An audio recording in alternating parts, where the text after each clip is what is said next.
اور میرے گھر کے غم کو، بیوی اور اولاد کے غم کو کوئی بندہ شیئر کر لے، ٹال دے، میری بیوی میرے دوست بن جائے، میری اولاد فرما بردار آنکھوں کی ٹھنڈک بن جائے۔ اس کے پاس کوئی سامان نہیں تھا، اس کے پاس کوئی سہارا نہیں تھا۔ یہ کہنے لگا کہ آپ کا پتہ، میں نے کہا کلاس فلاں ہے، رول نمبر یہ ہے۔ میرا پتہ یہ تھا، میری کلاس یہ ہے، فلاں نمبر یہ ہے، اور رول نمبر یہ ہے میرا، اور فلاں کالج میں پڑھتا ہوں، بس یہ میرا پتہ ہے۔ اس کے بعد وہ نہیں ملا، مجھے نہیں ملا، لیکن اس کے غم اور اس کا درد کی کیفیت بتا رہی تھی۔ وہ دنیا کا بے سہارا انسان ہے جو کہ ہیبت کے اعتبار سے بہت زبردست ہے، لیکن وہ دنیا میں ٹوٹا ہوا ہے، اندر سے بکھرا ہوا ہے۔ آباد گیا تو وہاں ایک صاحب سے ملنے کے لیے، انہوں نے کہا جی مسجد میں گئے ہیں۔ میں مسجد میں جا کے بیٹھ گیا، وہ مسجد میں تھے نہیں۔ میں نے گھڑی دیکھی، میں نے کہا نماز کا ہے، چلو نماز پڑھتا جاؤں، جماعت مل جائے گی۔ ایک دو احباب اور بھی تھے۔ ایک صاحب کو دیکھا، اس کی شکل ایسے دیکھی، بڑا پریشان حال، مسجد کے وضو خانے کے ساتھ ایک جگہ تھی جہاں بچے قرآن پاک پڑھتے تھے، محلے کے نا، صبح شام آتے تھے، وہاں بیٹھا ہوا ہے۔ اچھا پتہ نہیں میرے دل میں کیا بنا، پھر وہی چھیڑ چھاڑ والی کہانی۔ میں جا کے بیٹھ گیا، میں نے کہا خیریت سے، ٹھیک ٹھاک ہے؟ کہہ رہے ہاں۔ کیوں بیٹھے ہیں؟ کہ بس کوئی پریشانی ہے۔ میں نے کیا ہوا؟ مجھے کہنے لگا میری بیوی نے اور اولاد نے مجھے جوتے مار کے، دھکے دے کے گھر سے نکال دیے۔ کیوں؟ کہہ رہے میں فلاں محکمے میں جاب کرتا تھا اور یہاں میرا گھر ہے، بڑی مشکل سے میں نے 10 مرلے کا گھر بنایا، 5 مرلے کا گھر بنایا۔ اب وہ کہتے ہیں اس گھر کو بیچ میں بزنس کرا، اور میں پہلے اپنی ساری جمع پوچھی اپنی اولاد کو، بیوی کو دے چکا ہوں، اور وہ ختم۔ اب آخری رہس ہے کہ یہ سہارا باقی ہے، یا میری پینشن آتی ہے اور میں ان پہ خرچ کرتا ہوں۔ اب مجھے مارا ہے انہوں نے، اور مار کے مجھے دھکے دے کے نکال دیا ہے کہ اس گھر کو ہمارے نام کر، بیچ، اور اس گھر کو ہم کھائیں بزنس کے نام۔ میں کیا کروں؟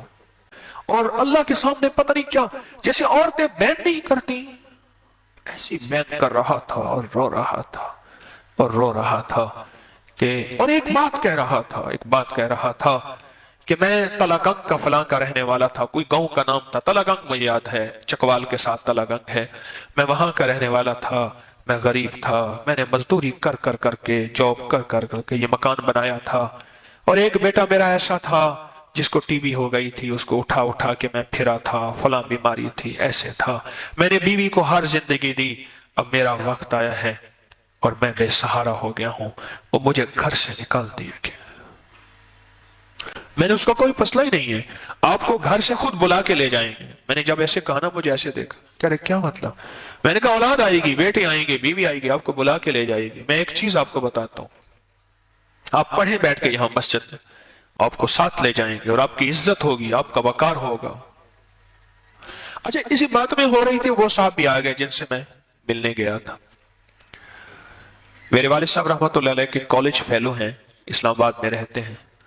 میں نے اصل میں انہیں ملنے جانا تھا، ابھی بھی وہ زندہ ہیں، کالج میں اکٹھے پڑھتے تھے اور پھر ایک ہی کمرے میں رہتے تھے۔ باتیں بتاتے ہیں والد صاحب کی، تو میں نے اصل میں انہیں اکٹھا جا کے انہیں ہم نے ملنا تھا، تو وہ بھی آ گیا، مجھے کہنے لگا چلیں، میں کہ ٹھہرو، ایک بابے سے ملنے جا رہے ہیں، پہلے اس بابے کی کہانی ٹھیک کر لیں۔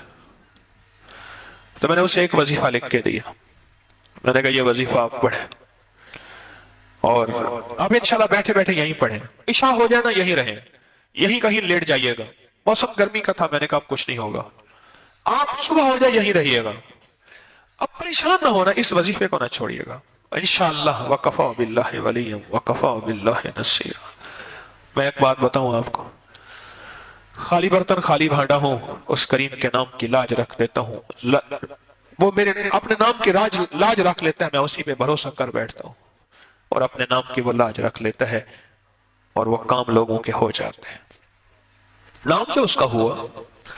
دوسرے لفظوں میں لوگ میرے دروازے پہ آتے ہیں، میرا در خالی ہے، اس کا در بھرا ہوا ہے، میں اپنے خالی در سے اس کے بھرے در پہ بھیج دیتا ہوں، اور ویسا کریم ہے، اپنے نام کی لاج رکھتا ہے اور اپنے بھرے در سے بھرا بھیج دیتا ہے، بھرے در سے بھرا بھیج دیتا ہے۔ تو میرا دل تو ویسے ہی خالی تھا، میرا در تو ویسے ہی خالی تھا. خیر وہ پڑھتا رہا اچھا وہ صاحب جو تھے جن سے ملنا تھا وہ اسی مسجد کے نمازی تھے, ان کا گھر قریب تھا, وہ دن کی 1-2 نمازیں وہیں پڑھ لیتے تھے.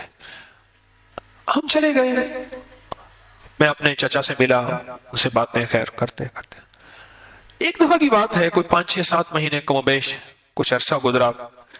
وہ صاحب مجھے ملنے آئے, جو صاحب جن کو لے کے میں نے اپنے چچا سے ملنا تھا, والد صاحب رحمۃ اللہ علیہ کے کلاس فیلو سے. میں نے ایسے کہا, میں نے کہا وہ چاچے کا کیا حال ہے جس کو گھر سے اولاد نے نکال دیا تھا؟ مجھے کہنے لگا آپ پوچھیں نہیں, اس سے خود ملیں جو آپ کو کہانی سناتا ہے, وہ تو آپ کو ڈھونڈتا پھر رہا ہے. اسے بعد میں پتا چلا ہے کہ آپ جو ہے وہ ابکری والے ہیں, اور وہ کہنے لگا اس نے بعد میں پتا چلا وہ تو آپ ڈھونڈتا پھر رہا ہے, اور اس کے ساتھ بہت زبردست گھر والے محبت کر رہے, پیار کر رہے. اب کوئی نہیں کہتا مکان لکھ دیں, اس کے ساتھ محبتیں ہیں, پیار ہے. تو آپ نے اسے کیا بتایا تھا؟ میں نے تو ایک قرآن پاک کی دعا تھی, ربنا حب لنا من ازواجنا وذریاتنا قرۃ اعین واجعلنا للمتقین اماما. بس اصل میں بات یہ ہے, اس کے اندر اس وقت چونکہ درد تھا, ساری عمر کی کمائی اولاد تھی, ساری عمر کا کمائی گھر تھا, وہ درد تھا اور اس نے درد سے پڑھا. اور رب کو درد مطلوب ہے, الفاظ مطلوب نہیں ہے. ایک ہے الفاظ, ایک ہے درد. الفاظ میں برکت ہے, طاقت ہے, میں الفاظ کا انکار نہیں کرتا, لیکن اگر الفاظ کے ساتھ درد ہو پھر وہ الفاظ تیر بن جاتے ہیں اور جا کے نشانے پہ لگتے ہیں, اور جس کو کہتے ہیں کہ تیرے نظر کا یہ اثر جس کو لگا شکار ہے.